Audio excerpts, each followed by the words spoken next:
Welcome to the Success Journey Show. Let's travel together through the lives of individuals on the road to success. Hey, what's going on, travelers? It's Ricky Ventures and Marlon Madden. And yes, we are back with you for another episode of the Success Journey Show. Marlon, what's good, bro? How you doing today, man? I'm doing great. Yeah.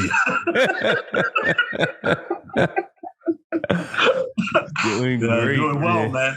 Nah, doing that's well. What's up, man. Yeah, man. A lot been going on, man. You are a father of a champion. Yes. Yeah, An AAU championship. Yes, sir. That boy went down there. Hey, there's a lot of lessons in that little time that we went down there. They didn't start off too well. Fought themselves out the loser's bracket to win the game, the championship. So they did their thing. Rashad had a move that had the whole crowd oohing and awing, and now I see how people felt watching Michael Jordan live if he does one of his moves. You know what I'm saying? Yeah. You gotta watch the people running all over the place, screaming, doing all kind of stuff, man. Holding their head, doing everything. Yeah. Oh, dude, that is awesome, dude. You know, it's funny.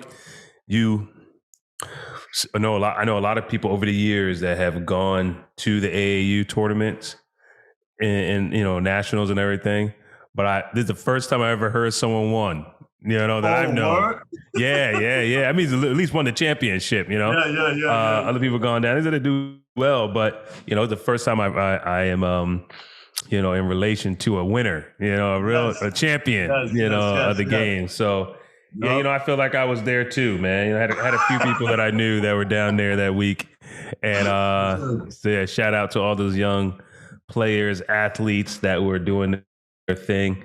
By the time you hear this, is probably a few weeks out, but definitely, man, they deserve it, man. They working hard. We gotta get an interview with the coaches just to see their mindset, why they wanted to. Yeah. With the AAU, probably walk, you know, talk to some of the kids and stuff like that. Do a little different kind of setting. See somebody from Success. We'd probably be one of those kids if they make it, you know, because a lot of them are double sport, football and daggone. We have one. He's what's high to the triathlete. This guy does the swimming, football, track, basketball. I'm like, dang, at 10 years old. Nah, that's what's up, man. Yeah, they you know, it's crazy how sports are nowadays versus when we were, you know, kids. I mean, it was a lot more fun. It was a lot more just geared to fun or just trying out a sport versus actually training. You know what I mean? For a sport. Nowadays, that whole training component happens a lot earlier for the athletes. Yeah.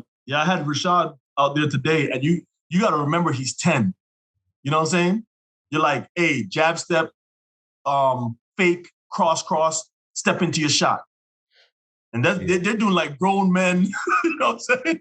Boom, boom, boom. They're doing grown men thing. I'm like, I got to remember, oh, you're 10.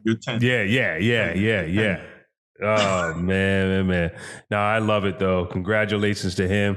All the hard work is paying off. You know, long road to go, but hard work is paying off. And, you know, see, man, when we're not on the show, we're telling you guys we're running to practice, coming on the show from practices and all that kind of stuff. You know, that's the dividends, you know, that we're getting from that. So, yeah, we are excited to be here another week with everyone.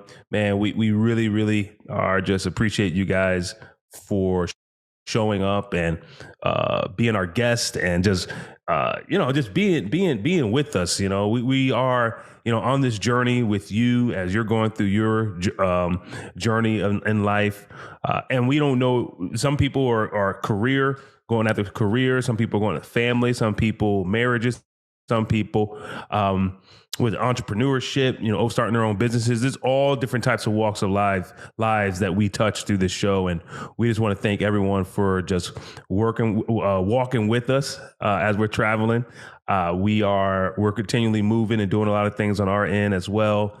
And we're so close to releasing some things. I'm really excited about this week's guests because they travel the similar journey of one of the ventures that we have. So you'll probably hear a lot of questions coming from my heart because I'm like, hey, I'm just trying to learn they did it, how they got to this point, so I can duplicate it and do it as well. So yeah, guys, we're Marlon, you have anything else to share with them? Go ahead, man. They're in the weight room, or? Yep.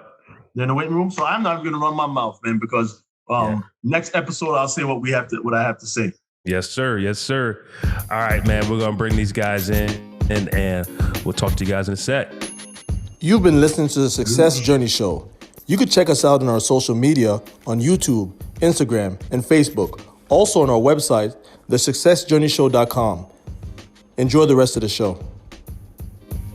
All right, travelers, we are back. I told you I am extremely excited about this episode, and you guys will see why as we dive into the stories of our guests today. But today, we want to introduce to you Scott Brown and Tim Swindle. Thank you guys for joining us today. How are you? Good. Thanks for having us, Ricky and Marlon. Nice to meet you both. Oh, nice to meet you. It's an honor to have you guys on the show. Man, you sent us a lot of information before the show, just showing what you're doing. Marlon and I got super excited just about not necessarily what you guys are embarking on, but just knowing that there's a huge story behind that and how you got to where you are right now. So why don't you just help set the stage for us with our travelers, listening all around the world, just who you are, how you guys met, what you guys are doing right now, and let's just break it all down for them. Let's do it. So pull up a chair. Let's start back. I think I usually don't start back this far, but I'm going to today because I think it gives some context for my story, which is fresh out of college. I joined a startup in Utah, and honestly, I was miserable. I hated that job so much. And I'm sorry to anyone listening that knew me then and was my employer, but man, I was miserable. I mean, to paint a picture, there were times I'd be driving to work and I would hope when traffic suddenly stopped, I would hope someone would just nick the back of my car so that I have an excuse to be late to work that day. It was that bad. And, I just was like, all right, I can't keep doing this. I had a wife and I had a young daughter at that point, and I'm like, I don't dare to just leave this. But I started to put my feelers out, and thankfully somebody took a chance on me. And it was a group in Chicago that was looking for young, scrappy entrepreneurs. And I thought I was one. I had sort of started one business. I was with this startup, but they took a flyer on me. And so I moved to Chicago from Utah. It was a big, huge change. Wife and daughter, very different place than Utah. Yeah. And started up in this venture capital firm where they were hiring entrepreneurs in residence and basically saying, come in, we'll give you some office space and come up with good ideas, and maybe we'll give you some money to try it out. So we spent, a few months tossing around ideas, and we hit on one that we were like, all right, we think there's something here. And the idea was that we needed a space where people could go to work out their brains. You go to a gym and it can work out your body. Well, what about your brain? It's a muscle in many ways. Well, can you work that out just like your brain? And we started doing some research around this, and we found out there's all this amazing product out there to help brains stay healthy. So we decided to open a brick and mortar retail location in downtown Chicago to try this out. And it was maybe the worst time to be trying this out in the last 20 years. It was the fall of 2008. The recession was just about to hit. We didn't know this, of course. All we knew was that there was starting to be a downturn. And as a result, we got a location that we never would have been able to get otherwise. There was a mall just off of Magnificent Mile that was desperate to fill a vacancy for Christmas. So they gave us this location. And so I'd say one lesson there is sometimes you can find opportunities in really bad bad environments. And so we lucked out there. We opened this store. It was just filled with stuff to work out your brain. A bunch of it was toys and games. Some of it was computer software. It was things like pedometers, but a lot of toys and games. Opened these doors, and suddenly we had a flood of customers. We were in a really heavily trafficked area. And so people just would walk by, they'd come in, and it was like, all right, we're looking at each other like we've maybe got something here. And so we opened more stores, and we kept getting funding. And over the course of 10 years, we opened 40 stores across the US. Wow. So it grew to be really big. We had 350 employees at Christmas time. It was a big, real deal. Wow. And so still based there in Chicago, what we were doing is looking for early stage game ideas that we could bring in and in many ways incubate. So we were trying to be the very first to carry things, and we'd have everything open for demonstration so people could try it before they bought it. So that's a good place to pause my story and then let Tim tell a bit of his. Yeah. Tim, hey, big act to follow. Let's see what you got. Yeah, I know. Jeez. He only started up store, 40 stores, 350 employees. Only a small thing. Well, Tim's got a good story. Since he brought it back to farther back than he normally goes, I'm going to one up him, and I'm going to go back even farther. Back to his mother's womb. Yeah, right. I popped out. Sparkle in his dad's eye. Airplanes. So I'd always had the entrepreneurial itch. My dad was an entrepreneur. Starting back when I was like 13 years old, I started this like little golf mentorship or teaching business. If you've ever seen my golf swing, I'm in no position to be offering golf lessons to anyone. But yet here I am at 13 years old. I set up little business cards and flyers at the local clubhouse, this little dog track 9-hole course that we live near. And I don't know. I think from that point on, I just like love this idea of being my own boss. So fast forward, go to college, graduate. I'm just doing this like corporate desk job, hating life. I'm in like commercial real estate. I'm turning 30 and just felt like, I didn't have a family at the time or anything like that. It was like, I'm single. I'm going to take my shot. Now's the time. I'm take it now. Yeah. Yeah. And so I invested a little bit of money with a couple guys that I went to college with that had started a software company, and they were just getting going. And I was like, I had that like, can I swear on this podcast? Yeah, go ahead. Fuck it. I was like, I had my fuck it moment. And I was like, I'm jumping on board with you guys and let's see where this thing goes. So that was a software company. We, raised a bunch of capital, VC backed, fast growing, cash burning, very stressful. About 5 years into that, I had this just kind of like fun, creative idea for a board game. Knew nothing about board games. Just kind of like, I don't know, liked playing this one called Cards Against Humanity. Some of you folks have probably played that game. And I read an article in Inc. magazine about how Cards Against Humanity came to life. And it was like a bunch of kids out of high school, basically, that had launched this thing, and it became this massive success. Wow. So there was a game that my buddies and I played up at like lake houses when we were bored, drinking beers at like, on the weekends. We just kind of needed to keep ourselves busy. We had this game that we played, and I was like, I think I could take that game and turn it into a real product that we could sell to people. Yeah. And so anyway, I did that. I launched it. And through a mutual connection, got hooked up with Scott. And so this is kind of where it comes full circle, is like, I just launched this board game, don't really know what I'm doing. And it was introduced to Scott, who had launched his company, Marbles the Brain Store, had all these retailers. And he fortunately, picked it up and brought it into his stores, and it ended up selling pretty well for him. And we then quickly got brought into Target and Walmart and some of the bigger players. And but that's kind of how we met, was our game worlds combined, and we ended up becoming really good friends, and and also business associates. And I'd always talked about wanting to do something on our own. I feel like I need to tell one more little anecdote of when I felt like I connected with Tim. And that is, I don't even know what I was going to say when I'm scared. So for every product we sold in our stores, we would film a product video and we would show it on our website, and we'd have video screens in our stores. And we love to have the inventors of games be in these videos. So we brought Tim and his partner in to our studio to record this. And a little bit of context is their game was a bit naughty. It was a little adult.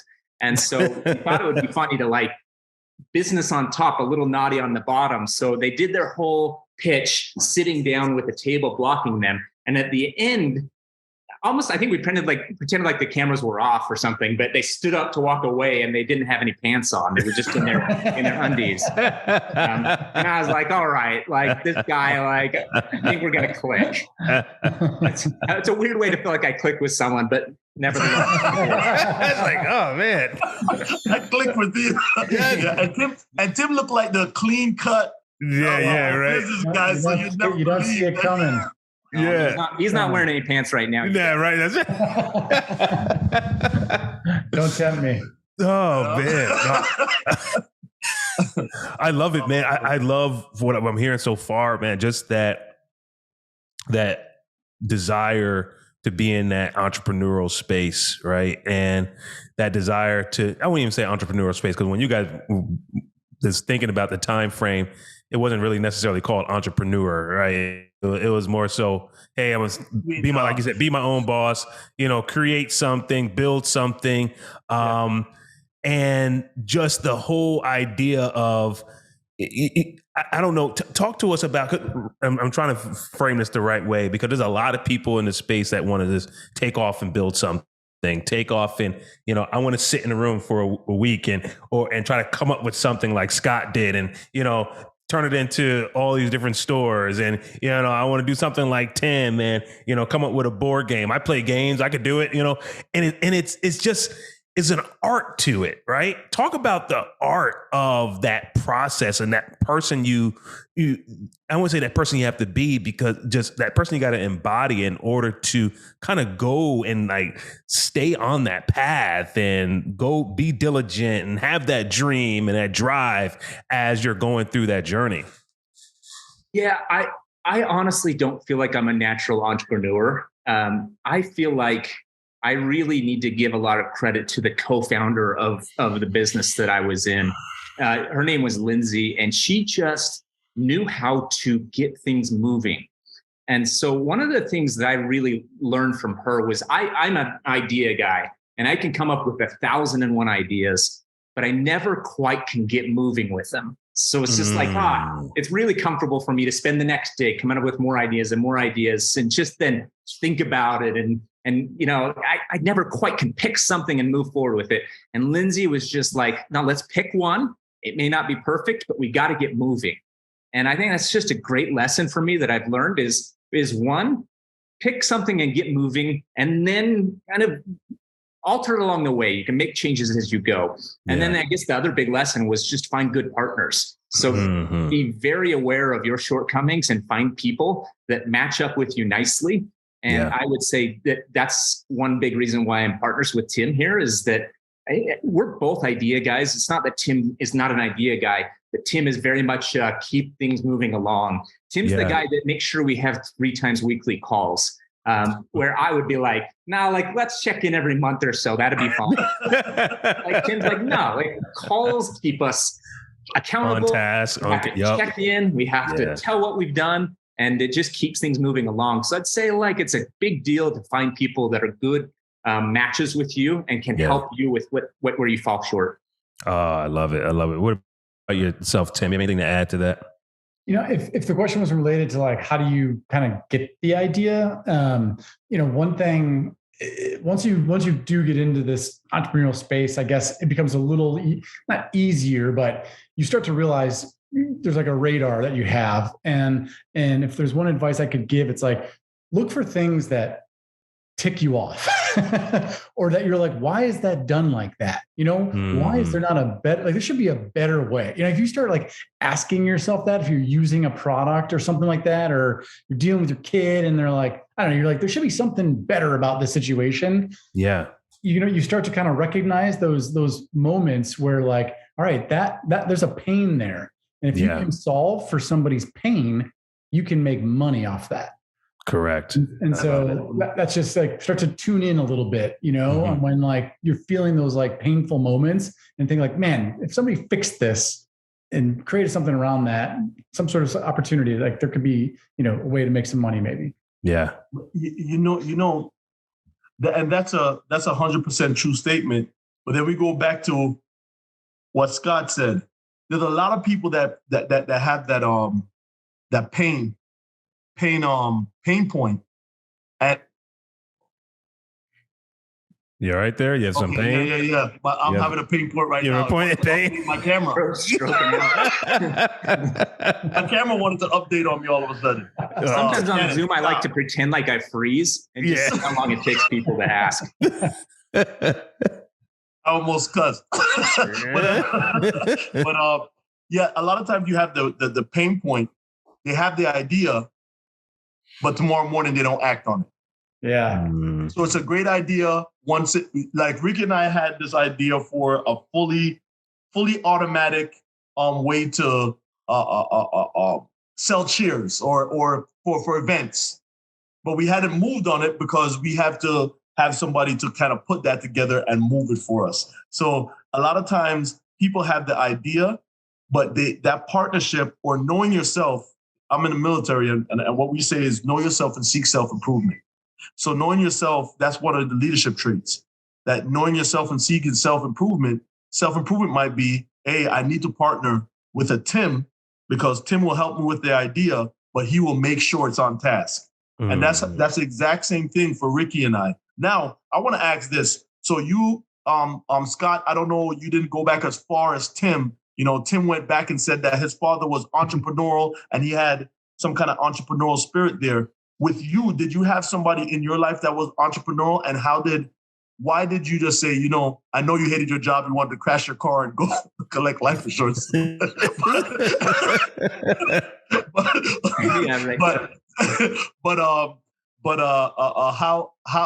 did you think to yourself like, hey, I want to be entrepreneurial, just the thing that I don't want to work for nobody, or you just said, hey, this is probably a good idea? I probably would say a couple things. One is I have a close friend who was from really the day we met, always had some business idea that he was running, some scheme, something or other. It was like in 6th grade, he would run home and set up a snack shack where the kids would walk past on the way home. And he would sell, $100 worth of candy to these kids on the way home from school. You're just scrappy like that. And, I'm just like I said, I don't know if I'm a natural entrepreneur, but I like watch that. I'm like, I love that. And then this might sound like a bit of a dig, and I don't mean it that way, but my dad always had a million ideas, but he never quite did any of them. And, one of the things I've learned kind of being in the space I'm in the toy and game space is that everyone has ideas. Everywhere I go, when I tell people what I do for a living, someone says, oh, I have a game idea, or I have these 10 things that I've always wanted to do. And I'm always like, well, why haven't you? I mean, I don't mean it in a mean way, but just tell me, why didn't you do it? Or are you going to do it? And people always just say the same thing. It's I just never got around to it, or it seemed too hard, or I was distracted by something else. And it really does. The hardest part, I think, of being an entrepreneur is moving from that 0 stage of an idea to one of doing something about it. And so I watched that as a kid growing up. My dad, because he did have good ideas. He's a creative soul, just like I am. They just never quite did it. And I think I just resolved in myself that I wanted to do something with my ideas. I've been blessed with these ideas. I want to do something with them. And on top of that, I am a little anti-authoritarian. Those two marry nicely. It's like, I just don't love to be told what to do. And so it's nice to be my own boss. Oh, man. And I want to ask Tim on the other side. Now you have that entrepreneur spirit from young, right? But now you're going into the path of what everybody says. Hey, Tim, you got to go to college. Tim, in order to be successful, you have to go to college, get a job, try to get that 9-to-5, get your 401k, and retire when you're 65. And how did you feel? I know you said that you were going through those, you felt miserable at that corporate job, but going through the process, how did your spirit feel? Because there's a lot of people that, I'm not saying school is not necessary, but while they're going through it, they're not thinking about, okay, I need to use this as a stepping stone to get to that entrepreneurial thing. What was the spirit? Well, how did you feel going through every day you're waking up 6 o'clock in the morning going to class? As far as school, it wasn't really that school was never an option for me. I mean, that was something that I think was just a prerequisite on my parents' behalf. And unless I wanted to get cut out of the will, I don't think I was going to skip out on school. Yeah. But school ends at 22, and there was 8 years there before I did anything, about kind of following my dream, so to speak. Yeah.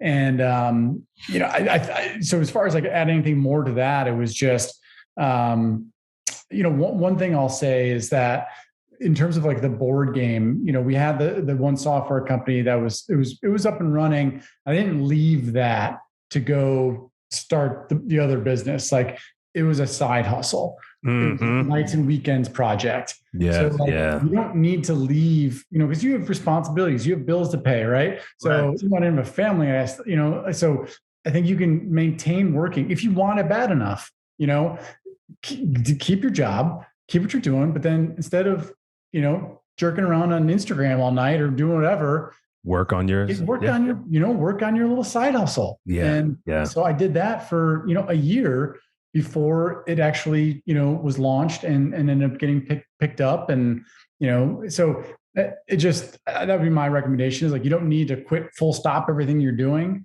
You can dip your toe in the water and get moving on something while you're also working a full-time job. Oh man, we can go so many directions with just that response right there. And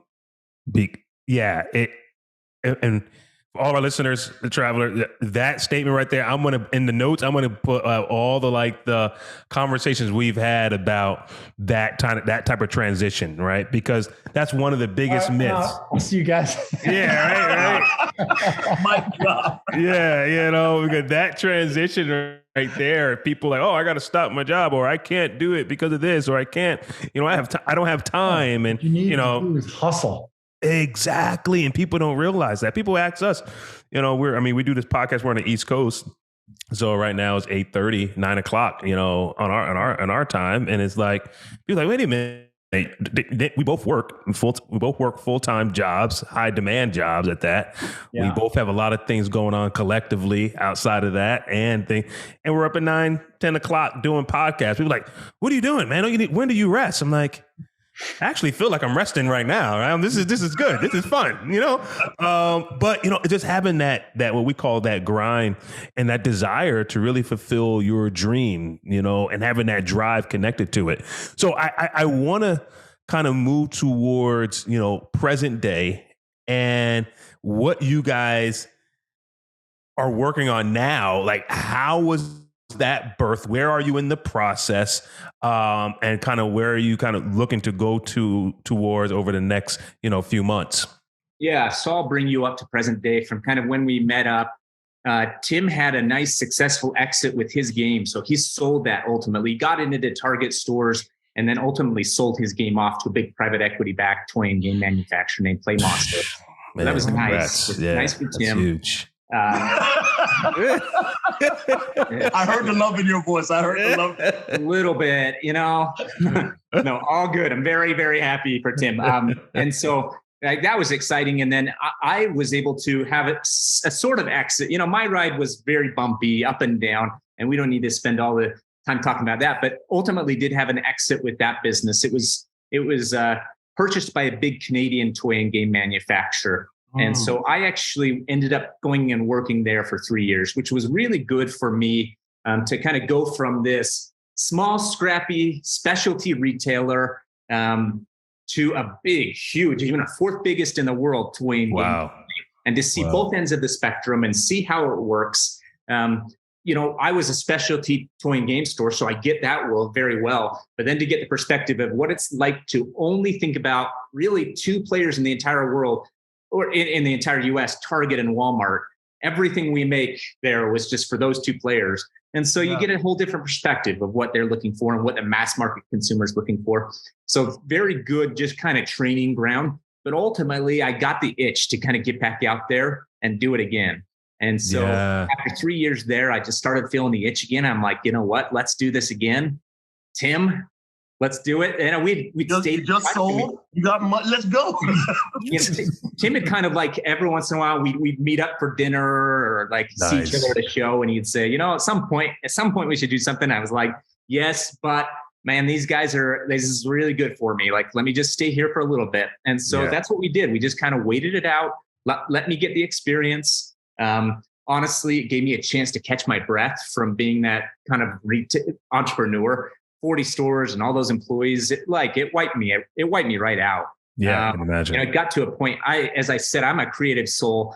I was spending about 5% of my day, if that, being creative, and 95% putting out on fire. Administrative. Oh, yeah. man. And so to just give me a chance to kind of catch my breath was great. And so we reconnected and just said, let's do something together. What do we want to do together? And so, you know, I think this is a good chance to hand it off to Tim, because Tim tells this story well, kind of like how we started to look for ideas. Yeah. So, I mean, Scott in particular, me to a little bit of a lesser degree, gets hit up all the time by people with their dumb ideas. I shouldn't say that. There's good ones in there. And so, you know, so we see a lot of stuff. Scott really in particular sees a lot of stuff. And a lot of times it's just like, that's cute, you know, like, here's some advice, like, good luck pursuing it. And there was one that came across his desk where he called me and he's like, hey, I think this is really interesting.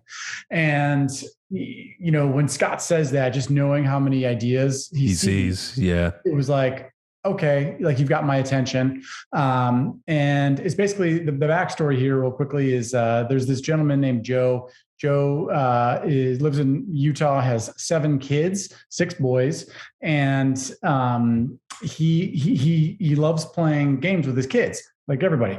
And his kids were all into Spikeball back in the day. Spikeball, big outdoor backyard game, very athletic requirements. And Joe's a little bit older and kind of couldn't keep up with his kids. And they've kind of outgrown the game as well. And so they've moved on to pickleball. Pickleball is now the fastest growing sport in America. I mean, you're seeing it everywhere, right? It's just exploding. Part of that is like, courts are always full. You know, you got to go find a court. And so that was kind of a problem for his family, was that the courts were a half hour away. They're always booked, blah, blah, blah. So Joe's an engineer by trade, a structural engineer. And so Joe comes up with this idea to combine pickleball with spikeball. And he had this idea that he just, you know, kind of put together, being an engineer again, just molded some plastic pieces together. I don't even know how he did it, because I'm not an engineer, but he did it. And they played it and they were having a good time, and he didn't really know how to take it to market. He wanted to do this, but he got put in touch with Scott through kind of the Utah connection out there.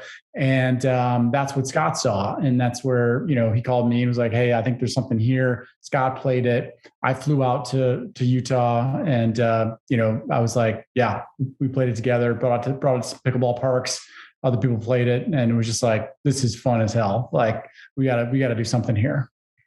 Oh, I love it. Tim's kind of brushing over some of that, but I think there's some fun, juicy details in that. Yeah, sorry. No, all good. All good. So I think, you know, one of them is that, you know, Tim trusts me in many ways, but I think it's good for you to, like, had me pause for just a beat and was like, let me fly out there and let's just, like, let me see it too. And that was good. It was like a good moment for us to just spend some time, like, played it here in my backyard, 20 feet from where I am right now. And like, one-on-one, had a good time. Like, all right, like, that feels good. I actually don't remember. We probably should have recorded this for posterity. Tim won. Tim won. Tim won. Yeah, when you don't remember, it's the other guy. May well have Tim. So, you know, I think this is where a great lesson for entrepreneurs is, so, okay, we both had tried it. We both loved it. And, you know, like, of course, Joe, the inventor, is telling us that he's been playing it for 2 years at family parties and everyone loves it. And I'm like, all right, this is the classic inventor story. Every inventor that ever pitches me an idea, they always start by, my friends and family love this game. And I'm like, well, yeah, of course they do.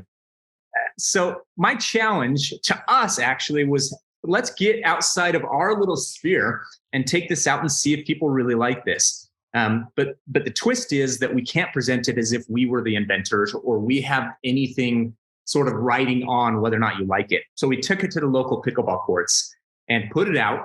It was like instantaneous, like flies to honey, like guys out on the court, girls out on the court, stopping what they were doing, like stopping mid-game, coming over to the fence and looking, asking us what it was. They were like, all right, like, there's something just visually interesting about this thing. So people were coming over and were like, come and give it a try. And the way we were presenting it was, hey, like, we've been sent this game. We've been asked to figure out if this is good or not. We need your help. Like, we don't know if this is good or not. Tell us if this is good or not. And what it then does is people just give honest feedback. I think if we would have said, hey, this is something we're thinking about investing in. We really like it. Tell us what you think. And people were like, yeah, we like it too. Like they don't want to hurt your feelings. Customer discovery. So, if you just pause for a second and then you just tell a little fib. It's like, I mean, it's like what I always tell the game inventors is take it to a group of people that they can know you. That's fine. But just don't let them know that you made the game. Yes. Always present it as, hey, a buddy sent me this game and we need to test this out, figure out if this is any fun or not. And then you get some real feedback. Yeah. So that's what we did.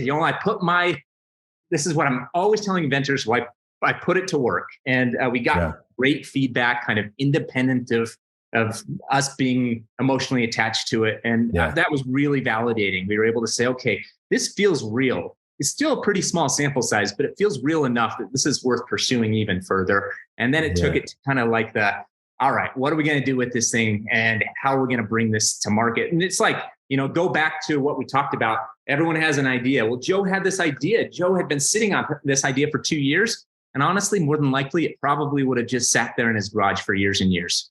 So, it was just fortuitous that he kind of met up with us. And we're guys that know how to take ideas and make them a reality. And so it was just it's like you spread out your, what do you call it, Tim? You're like square footage of luck or something like that.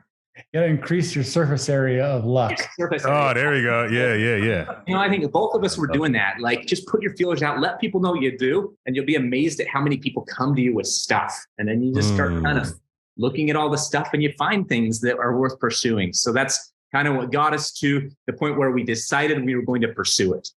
Man. So, Rick, I know what you want to go to market.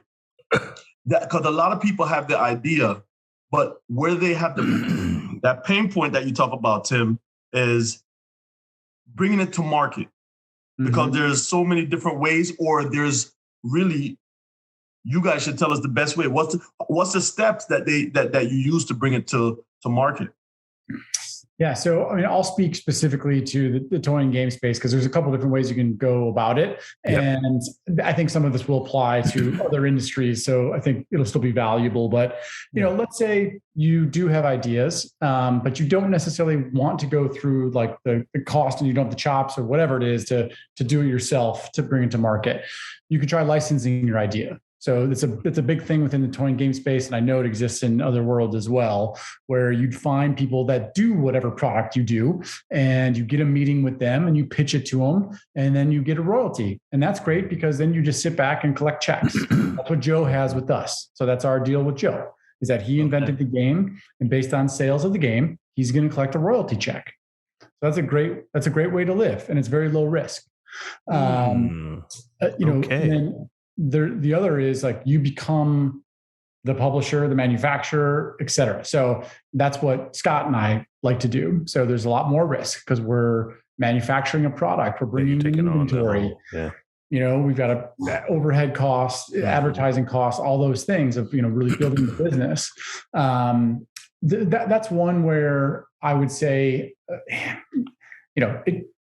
you just gotta dive in. I mean, I don't know, like there's not like a playbook that you can necessarily, there's no book that's going to like give you the right way to do things. Like I'm a big fan of like learning by fire, just jump in, and this kind of all ties back to like, again, meeting with a lot of entrepreneurs that always have these ideas. And it's like, all they want to do is talk about their ideas, and I'll give them, direction. It's basically get to work. And then 6 months later, we meet again. Still talking about the same thing. Still talking about their same idea, and so I guess that's maybe the theme of this conversation is like, you got to jump in and get going. Jump in. That's the title of this one. Yeah. You got to jump in. That's it. Write it down, Rick. I know. Did Tim just make the show notes again? Yeah. So he might drop, then he made the show notes. Man, Tim, my goodness. We were going to cut you out. Yeah, right. Yeah, just you guys just edit me out of the podcast. Put a black square over your face. Your cube there. But listen, guys, man, I don't even have enough time to really dive into just all the questions I have with this, because for all of our listeners they know we're in the midst of a similar process. And we'll talk later time with that. But, what I'm hearing is, and as Tim said, you got to jump in where a lot of times you may not have it figured out, right? You may not know what the best thing is when you're starting, right? And even as much as you guys have gone through this process, and I'm gonna go on a limb and say this, there's still elements of it that you discover as you're going through new processes, new products, finding that new market. There's some things that that are tried and true strategies, but even with those tried and true strategies, there's still those, okay, let's put this out here. Like, I don't know if everyone heard this, but you guys said you put yourself in a situation where the inventor licensed the product to you guys. They're getting a royalty on it. Royalties only come if you guys take this to the market to actually make sales, all right, of this product, right? So your commitment to him is really you guys taking this on your back and saying, "Hey, we're going to take this risk." As was said, as Scott said, we're going to take this risk and we're going to take this thing, produce, manufacture, all the things that takes a lot of capital, takes a lot of brain power, takes a lot of strategy to go with it. How do you guys feel, even though you've gone through this process over and over again, how do you guys feel at this point in your life, based off of your experiences, just going through that journey, every time, or even this time? Or is it, hey, we're just relying on each other, or the excitement of just going through the process, or, we're going to figure it out, some areas that we don't know, we're going to apply the things that we learned in the past? Put some color around that for our travelers as they're listening to your journey here. I mean, I feel scared is the true answer. I think that never goes away from me. There's just always some fear there. It's probably good. There's this metaphor that I've been told that is, dogs in the wild have pointy ears.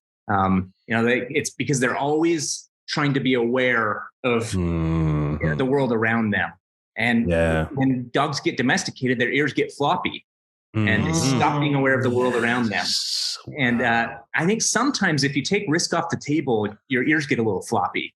And so I like that I feel scared a lot of the time. I think it keeps my ears pointy. It keeps me looking out for, things to be worried about around me. So I think that's good. Advice to entrepreneurs, is while I would encourage people to be willing to kind of jump in and take risk, I think it's a calculated risk. And I think it's prudent to come out with product that is not wildly expensive to produce if you're going to self-publish. So Tim described the two routes. If you have an idea that's going to require $100,000 worth of upfront costs before you even know if the customer is going to part with their money for it, I would strongly encourage you to license that product to a company that can afford that risk. Maybe you can already afford that risk. If so, great. But I can't. And so in that case, I just say, you know what? Too expensive for me. I'm going to let someone else take that one. But, a good example with Tim's game is Tim produced a card game. It was all paper-based. There was no plastic, which means no tooling, which means very little just printing upfront cost and very low minimum order quantities. So Tim was able to buy a couple of hundred units, put it out in front of people, and find out whether or not they really wanted it before he spent a whole ton of money to make it. And I think that's what you could do. Luckily in the toy and game space, it's what you can do a lot is just do these little minimum effective product to get it out in the market and find out. Yeah. And so, with his, it's just like, get it out there, see what happens.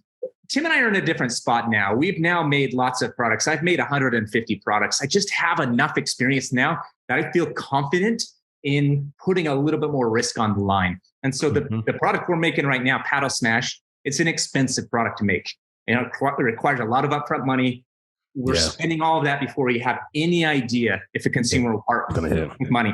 There are ways where you can test it a little early. Kickstarter would be one where you can put the idea out, find out if people like it.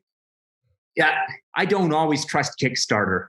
Kickstarter has a very niche group that uses it. And so if you're trying to create a product for 20 to 30-year-old dudes, great. Use Kickstarter, because Kickstarter is going to be a great test of that marketplace. If you're trying to create a product for moms, like moms don't use Kickstarter. So it's a really tough place to go to find out if it's good. So I think in some cases, if you have the experience and you have enough cash to feel comfortable about doing it, I'd say like sometimes it makes sense to be the manufacturer like Tim and I are. So that was a long way to say, it kind of varies depending on the position you're in. I love it. Hey, you're in the show notes. Yeah, that's what I'm talking about. You got it. I'm just going to keep talking until I get there. Oh man, no, I really appreciate that, man. It's a oh man, I'm gonna be man, you guys. Okay, before I have so many questions, right? I'm trying to say, how much do I put in the podcast? How much do I leave out, right? So what I want to get to, though, I definitely don't want to miss this right here, opportunity here. So PaddleSmash, let's talk to the consumers as to where they can learn more about it, where they can purchase it, whatever fitness routine they need to get in before they play it, right? Talk a little bit about that. So we're talking early August. The units are currently, so we've been basically in like design, engineering, manufacturing, building the marketing, building up the marketing plan, et cetera, for the past year. So we're talking kind of like right almost to the culmination of this thing being live. So Scott and I actually just received like our first versions that they shipped just to us, so we could, see it for the first time. So it's a pretty cool moment that we're living right now to like have all of this, that you've been working on for a year and mostly on paper or on the screen to actually be here in person. So they're arriving in about a month. So, early September is when we think we'll be live. We're starting out just on PaddleSmash.com is where we'll be selling them, just a, e-commerce Shopify site, and as well as Amazon. So just to get started, that's where you can find them. Love it. Love it. Love it. Love it. No, that's good. And then one other question I want to ask you guys. You guys are giving so many great nuggets as we've gone through the show, and really appreciate just the history, present, and where you are right now. To yourselves, right? And this is the first time I think I'm going to do this with two guests on here, as we go back in history and time on each of you in your lives. If you can go back to a point of your life where, hey, and you decide what point that is, right? But you had 60 seconds to pull yourself aside and say, hey, let me share, knowing what you know now, let me have a conversation with you. Scott, maybe it's when you were wishing that you were getting hit by a car, and maybe it's when you turn 30 and you're like, let me get ready to go and do this thing.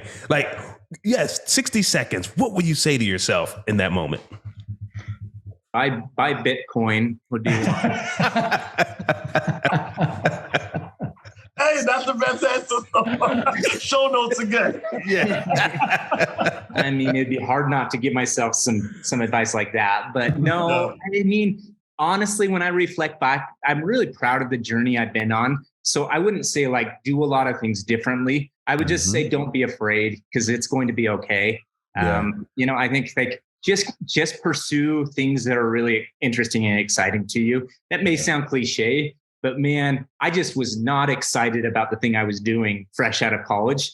And I was working 40 hours exactly every week. I mean, not a minute more, no way. And it felt like 100 hours. Honestly, it's like Tim asked me to help him with a logo today. I love graphic design more than anything. I'm like, I lose myself when I'm doing you spend hours. Lose track of time. I'm in my flow. And so, it's just like, that is maybe cliche, but real, which is find things that get you in your flow, and you just will have a lot of happiness. Hopefully success too. I mean, success isn't just monetary. So I'd say happiness for me is success. So that's for me, is just finding things that I just enjoy doing. And I really look forward to every single day working on what I work on. Love it. Yes, sir. Love it. And Tim, what about yourself? So don't stand up with your pants down.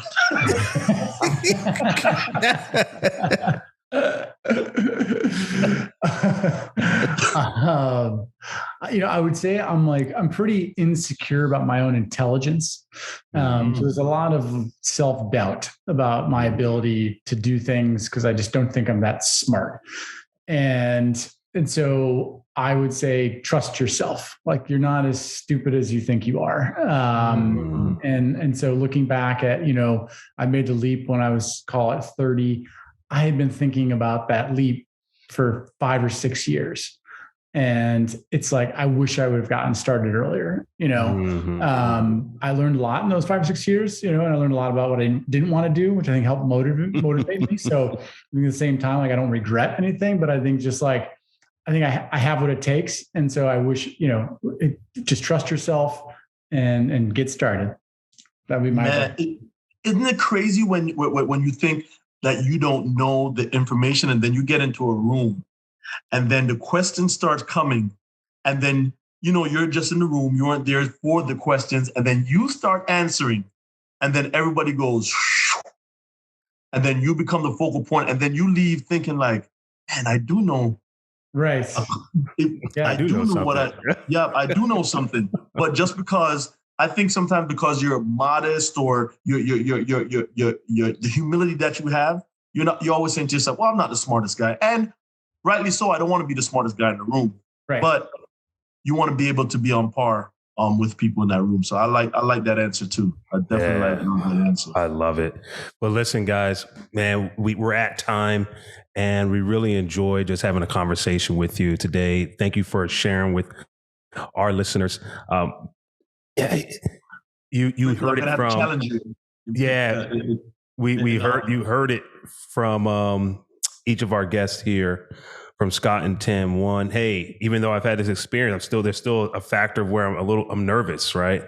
You also heard that, you just got to jump in. So if there's a traveler that's listening right now that has had something burning on their hearts to do, their minds, whatever it is, and it doesn't necessarily have to be inventing anything, right? That's not what we're talking about here. We're talking about, is there something that's in front of you that you just have, you've been dreaming about, right? Just jump in, like embrace the risk and embrace the fear, plan for the risk, all those different things that you can do, but don't stay stagnant where you are. We want to thank you guys so much again for joining us today, being our guest, phenomenal guest. Had a great time with you. Well, I remember you said something about a challenge, but I can't remember exactly what we were talking about with it. But no, we have to buy the game and we have to challenge it, play it, and send it to Tim and Scott. Oh, yeah. I'm sorry. I thought you were talking about something else we were talking about before. Yeah. Only when I win, the video when I win. Love it. No, I love it. Hey guys, man, we're coming to the end of another show. We thank you guys for joining us on the Success Journey Show. Check us out at info@successjourneyshow.com. And if you have any inquiries, any comments, any thoughts, any guests that you want us to interview on this show, please reach out to us. We'll see you guys soon. Everyone have a good one. We'll see you next week, the same time, same place on the Success Journey Show. Have a good one. You've been listening to the Success Journey Show, where your dreams, drive, determination, and diligence are the foundation to success. For more information, check out thesuccessjourneyshow.com. The Journey Squad is here helping you to your destination.